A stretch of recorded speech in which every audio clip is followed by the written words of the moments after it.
resisting pressure to constantly consume new products. To name a few: fashion, decoration, and tech. It is a focus of intentionally buying less, using what you already have. Value simplicity, sustainability, mindful spending are all key factors of the underconsumption core, which is now a social media and lifestyle trend. I'm almost certain that you do practice this core trend. Might be with intention or without, but definitely after this video, you will have some insight that you can take into your daily practice or even go beyond it. Hi, welcome back here on Ladies Mental.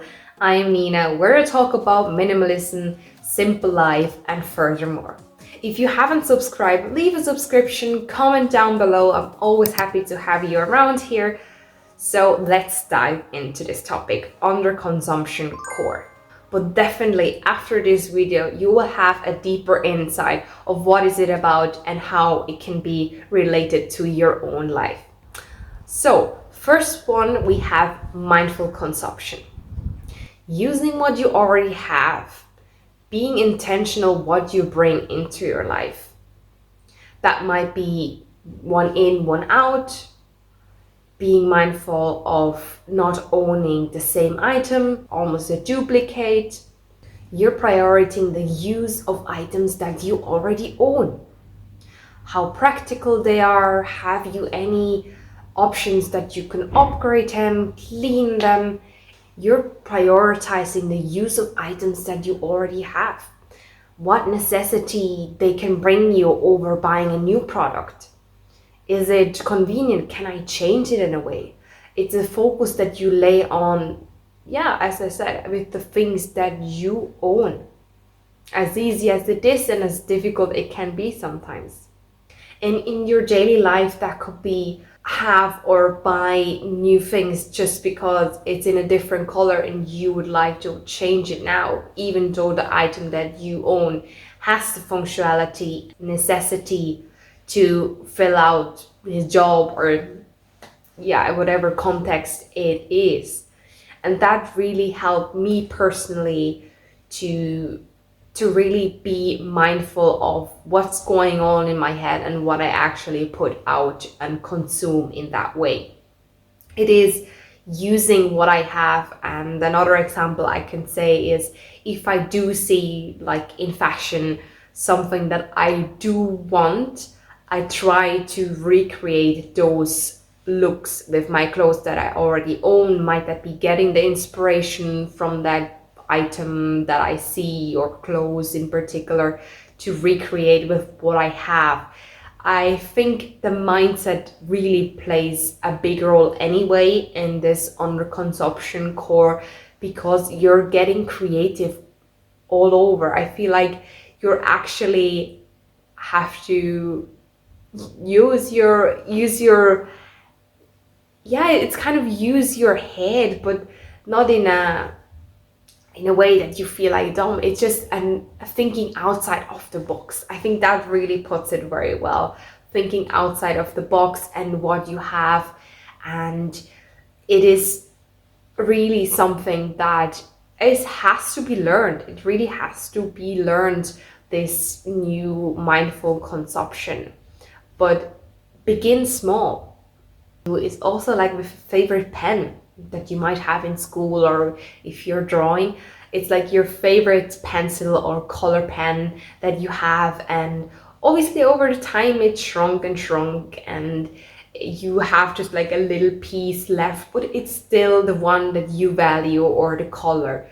So you be intentional of how much you sharpen it, how much pressure you put on, and taking care of that item. In that way it is sentimental to you. But I think this little pencil, now that I said that, I think that really brings the core of the mindfulness. Like you use what you have, you're taking care of it, make it even, have more value or use it longer in that way. And that brings me to the next point, is sustainability. The more you take care of your things, the longer they last you. It could also be that you're swapping things to more zero waste or sustainable things overall, like over that massive production. I feel like if I buy items that I always have to replace and replace and replace, that also gets into your money. But if you have items such as clogs that you wash or kitchen towel that you made out of cotton and you just put them in the laundry, those are things I would say that really give you the long run sustainability and not the waste overall. And you also promote like the longevity of products, and you want to purchase something that you have something for a while, and that might give you the mindset or the intentionality of buying maybe something that is a bit better in quality, a bit of a higher price, but what it offers to you in the long run is different than you always have to dump it and one way use, so to speak. And that comes really handy with the sustainability, and it's one of the key factors I personally think of underconsumption core. You use what you have. In my life, for example, those sustainability choices are going from plastic or one-way uses to zero waste, such as I mentioned with the clogs. It could be a more sustainable sponge. Those key factors, there are many to name, but you get the point where I want to be. And the underconception core cannot function with financial prudence. It is using what you already have, but it is you might not have the money or you don't want to spend the money. So you're getting used what you have. And that also brings me to another thing. There might be people and lifestyle that you are not able just to pick up this trend just because you're a minimalist, you're a frugalist. It could be your daily life, and saving every euro that you have is a life savior and key essential skill that you have to develop in your day-to-day life. And I just want to bring that out because just because it's now a lifestyle or trend, some people, they have it as reality and they have no choice about it.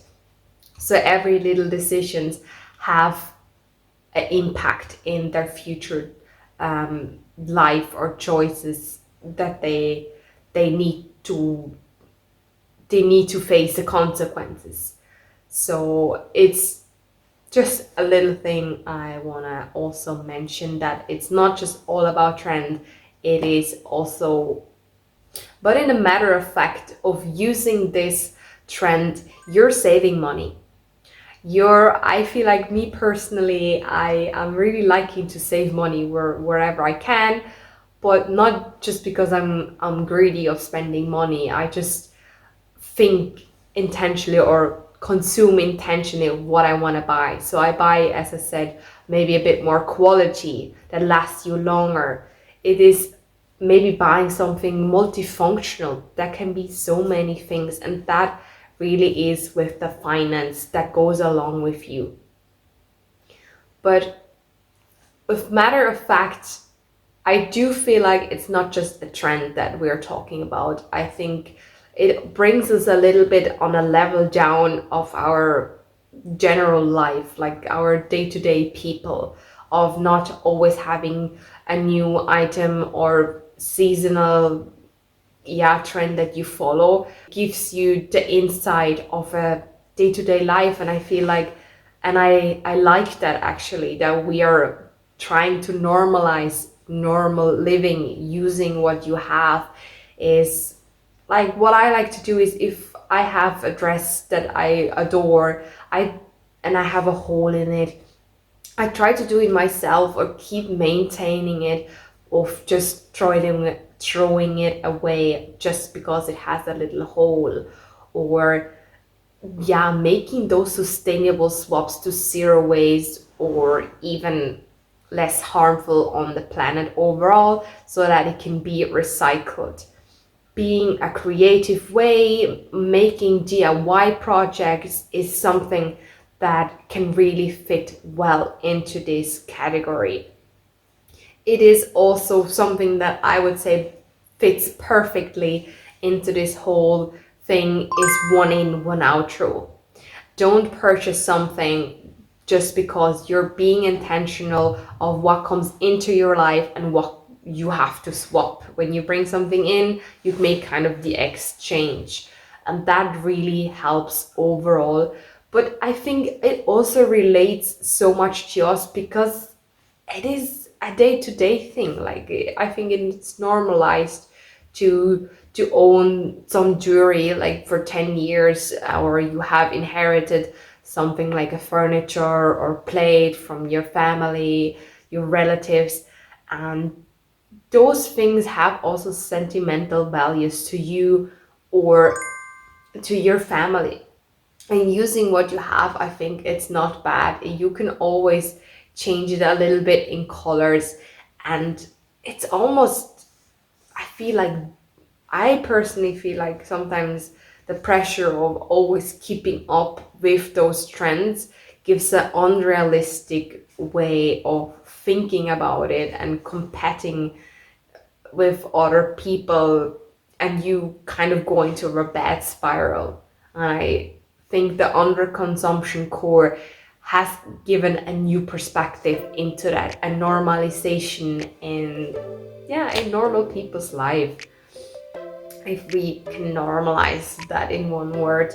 So I really hope that video gave you a bit of an insight, and it was really fun to have you around here.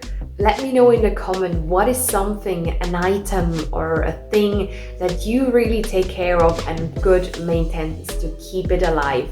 Might it be with clothes, a bit of tailoring? What is something that you have had for so long and will not get rid of it? You keep it alive. Let me know in the comments down below.